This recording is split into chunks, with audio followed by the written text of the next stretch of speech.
আউযুবিল্লাহি মিনাশ শাইতানির রাজিম বিসমিল্লাহির রহমানির রহিম।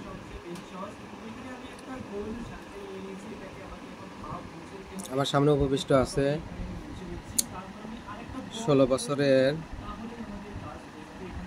বালিকা আসমা খাতুন। আমার সামনে উপবিষ্ট আছে। বেশ কিছুদিন ধরে ওনার বাম কানের নিচে একটা শক্ত টিউমারের মতো দেখা যায়। দেখি জিনিসটা।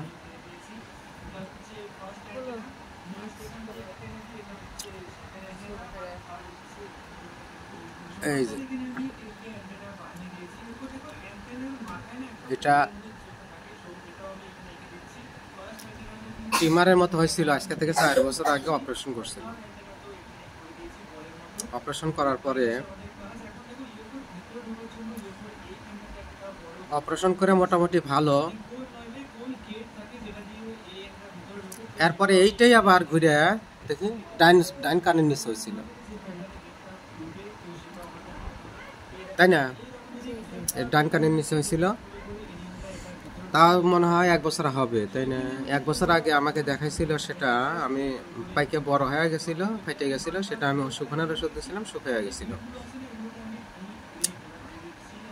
এই বাচ্চা মেয়েটার একই জায়গা প্রথমে বাম কানে হয়, সেটা অপারেশন করে। পরবর্তীতে আবার 3 বছর পরে আবার ডাইন কানে হয়। আবার সেটা ভালো হওয়ার পরে আবার পুনরায় এখন আবার বাম কানে ফিরে আসছে। আবার বাম কানের ওই একই জায়গায় একই অবস্থায় আবার ফুলে ওঠে। তাহলে বছরে বছরের এই লক্ষণগুলা কি হচ্ছে? পরিবর্তন হইতেছে। একবার বাম কান নিচে, আবার ডাইন সাইডে, আবার ঘুরে আবার বাম সাইডে আসছে। তাহলে পরিবর্তনশীল এই রোগটা কি হইতেছে? পরিবর্তন হইতেছে। একবার বাম কানে, একবার ডাইন কানে, আবার বাম কানে। সো এ বাচ্চা মেয়েটা কষ্ট পেতেছে এ রোগে। আমি যখন হাত দিছি, তারপরে মেয়েটা বলতেছে যখন ব্যথা যখন হয় তখন প্রচুর ব্যথা হয়, তাই বলছো না তুমি? এবং হাত দেওয়া যায় না, স্পর্শকাতর ব্যথা। ব্যথাটা স্পর্শকাতর।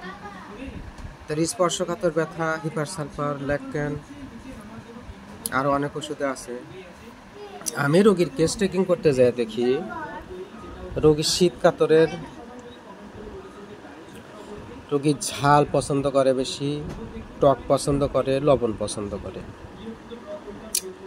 রোগীর রাগ বেশি। সবচাইতে যে পিকুলার সিমটম যেটা পেলাম সেটা হলো রোগী ভয় পায়, সাপের ভয় বেশি, অত্যাধিক সাপের ভয়। এবং জিজ্ঞেস করেছিলাম যে স্বপ্নে কি অবস্থা, স্বপ্ন কি দেখো? তা আমার রোগীটা স্বপ্নে দেখে কি সাপ তাড়া করে। মাঝে মধ্যেই দেখো না তুমি এটা? মাঝে মধ্যে রোগীটা দেখে কি সাপ তাড়া করতেছে। তো রোগীর তথ্য যেটা পায় সেটা হলো স্বপ্নে সাপ দেখে বেশি, সাপের তাড়া করে, সাপের ভয় করে, ঝাল পছন্দ করে, শীত কাতর। আর আমার এই রোগটা কি হয়? পরিবর্তন হয়, সাইড টু সাইড পরিবর্তন হয়। তো স্বভাবতই আমি আমার এই রোগীটার জন্য ওষুধ নির্বাচন করলাম ল্যাকট্যান 0/1 0/2। আশা রাখি আমার এই ছোট্ট বাচ্চাটা